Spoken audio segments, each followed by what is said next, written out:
പല നാൾ കള്ളൻ ഒരു നാൾ പിടിയിലാകും എന്നാണല്ലോ. പോലീസിനെ വെട്ടിച്ചു കടക്കുകയും മോഷണങ്ങൾ ആവർത്തിക്കുകയും ചെയ്ത കുപ്രസിദ്ധ മോഷ്ടാവ് തൊരപ്പൻ സന്തോഷ് കാസർഗോഡ് പിടിയിലായി. സൂപ്പർ മാർക്കറ്റിൽ കവർച്ച നടത്തുന്നതിനിടയിൽ തൊരപ്പനെ നാട്ടുകാരാണ് സാഹസികമായി പിടികൂടുന്നത്. രക്ഷപ്പെടാനായി കെട്ടിടത്തിന്റെ 1-ാം നിലയിൽ നിന്ന് താഴേക്ക് ചാടിയ പ്രതിയുടെ കാൽ ഒടിഞ്ഞ നിലയിലാണ്.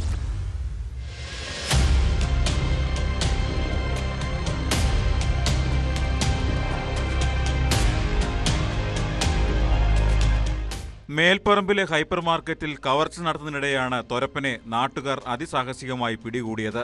രക്ഷപ്പെടാനായി കെട്ടിടത്തിന്റെ 1-ാം നിലയിൽ നിന്ന് താഴേക്ക് ചാടിയ പ്രതിയുടെ കാലൊടിഞ്ഞ നിലയിലാണ്.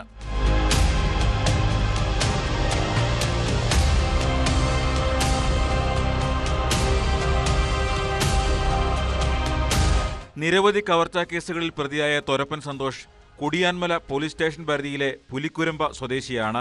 പുലർച്ചെ 1 മണിവരെ സമീപത്തെ കുറ്റിക്കാട്ടിൽ കവർച്ചയ്ക്ക് അനുകൂല സമയം തെരഞ്ഞെടുത്ത ശേഷം കടയുടെ ഷട്ടറിലെ പൂട്ട് പൊളിച്ച് എറിഞ്ഞപ്പോൾ രക്ഷപ്പെടാനായി മോഷ്ടാവ് 1-ാം നിലയിൽ നിന്ന് താഴേക്കു ചാടി. കാലൊടിഞ്ഞതിനാൽ രക്ഷപ്പെടാനായില്ല. സ്ഥാപന ഉടമ കെ അനൂപിന്റെ പരാതിയിൽ മേൽപ്പറമ്പ് പോലീസ് കേസെടുത്ത് പ്രതിയെ അറസ്റ്റ് ചെയ്തു.